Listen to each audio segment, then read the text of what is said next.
Like hiding under a bridge and scaring goats on the weekend, being a troll can be very fun. Online, it's the bane of all but you if you mock other players after you've defeated them, or simply make a nuisance of yourself, and the art of trolling has now become a time-honored tradition. And it's nice to see that some developers even encourage a light dicking or two in their titles, giving access to silly features or opportunities to act like Emmanuel of Notre Dame and be the biggest bellend in the land. With this in mind, I'm Jules of WhatCulture.com, and these are 8 video games that let you hilariously troll other players. Number 8. KANE and LYNCH 2's Fragile Alliance multiplayer. KANE and LYNCH on paper was a great sounding game. In delivery, though, it was like a dropped can of nourishment milkshake from shaky post-weekend hands all over the f***ing shop. However, the multiplayer was actually tip-top, as it invoked scenes as tense as an intervention with a dude who loves to stab people who tell him to stop stabbing people. Basically, in Fragile Alliance, you had 4 players trying to steal a load of cash. The twist? That at any point you could turn on your team and kill them and take all the cash yourself. It was basically encouraging you to shoot your mates in the spine for laughs. However, it was undercover cop that was the prime example of prickishness, as in this, one of the team was actually a police officer aiming to sabotage the mission without the others knowing. It created a multiplayer mode that was laced with mistrust, aka perfect breeding grounds for the asshole in us all. Number 7. Assassin's Creed 3's Cat and Mouse Online. Although they've since moved away from including multiplayer in new sequels, for a time Assassin's Creed had a surprisingly compelling online suite. You were tasked with blending into a crowd as a random NPC and trying to avoid another player who was the assassin. The genius thing was that this mode forced players to think and play as if they were just some random NPC. That meant following predictable patterns and essentially acting as much like a robot as possible. The system was a brilliant way to completely mess with another player's head, as suspicious movements could attract enemies towards a perfectly timed ambush. Likewise, changing your playstyle to mimic the AI brought plenty of laughs, with players trying to hide in plain sight by pretending to glitch out and follow the same dumb patterns as random NPCs often do, fooling enemies into killing somebody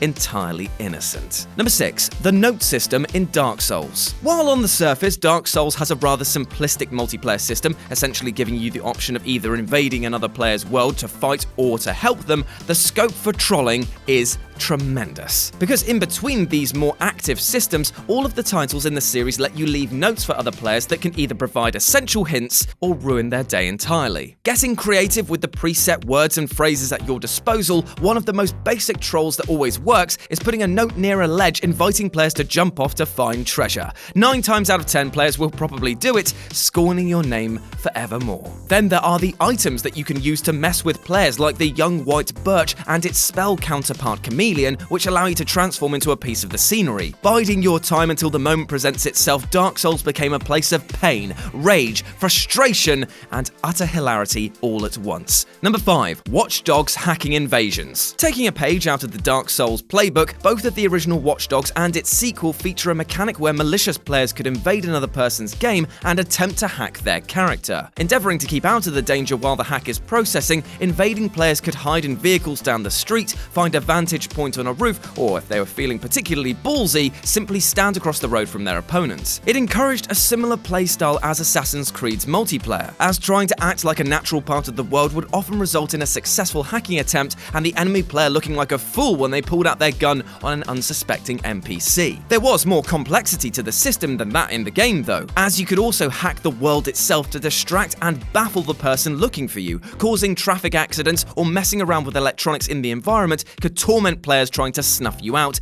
and keep them focused on all the wrong things while you quietly slipped away undetected. Lovely stuff. Number 4. Fortnite Battle Royale's Bushes. Just like in the game it's borrowed so liberally from, it's the mind games you can use to your advantage in Fortnite, like leaving doors open that mark out the great players from the good ones. It's the wackier mechanics that often result in the best instances of trolling though. For instance, hiding in plain sight in bushes became such a popular tactic that the devs introduced the ability to use a portable bush as cover to move around the world while blending into it. It's a tactic straight out of a Wile E. Coyote Coyote cartoon. And it can be an amazing way to make enemies terrified of pretty much any bit of foliage that could have a player hiding inside. And when players are cautious about everything in the world, everything can be exploited to make them do really dumb things. Number 3. Splinter Cell Chaos Theory's SPIES vs MERCS. The best thing about Chaos Theory's 2-on-2 SPIES vs MERCS multiplayer mode was just how hardcore it was. There was no hand-holding to be found and no hints to help you out, meaning that good players with a full knowledge of all the maps could run rings around helpless newcomers. If that sounds like your worst nightmare, then sorry, but it actually gets worse. With the ability to use distractions and use your own team as bait to get the drop on the mercs, being a spy was gloriously fun. The spies lack the full-on firepower of the mercenaries, but definitely doubled down on the dickishness. So much so that you would often find teams that elongate the playtime just to make you feel like a fool. A gosh dang fool, I say. Number 2. DayZ's PvP action. Despite not actually being finished, the different iterations of DayZ have given players a myriad of ways to troll each other for years. Throwing gamers into a huge open world with nothing but the clothes on their back, survivors are forced to scavenge gear, manage their vital signs, and deal with a zombie threat that's constantly trying to kill them almost as much as the world is itself. Yes, thank you, I totally did want to jump off here and break my legs. Good one, game, good one. However, it's when other players get added to the mix that things get silly. Walking into a group of armed enemies while you're still in your pants is going to end one of 3 ways. 1. You're going to get your face shot out of the other side of your head.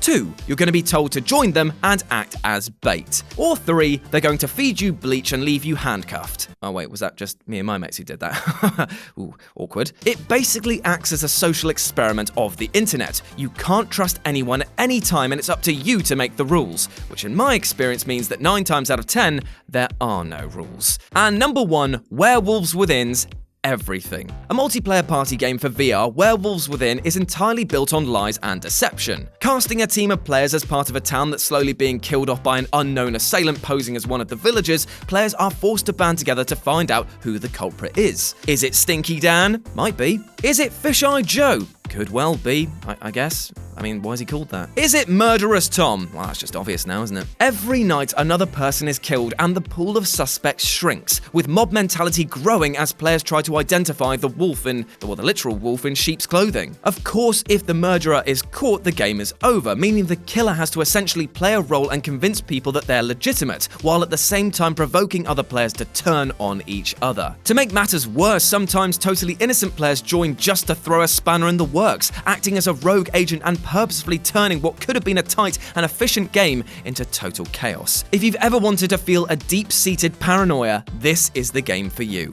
You're welcome. And that's our list. Got any other examples of games which allowed you to troll other players? Well, let me know about them in the comments section below. Then swing by whatculture.com for more news and articles like this every goddamn day. As always, I've been Jules, you've been awesome, and I'll speak to you soon.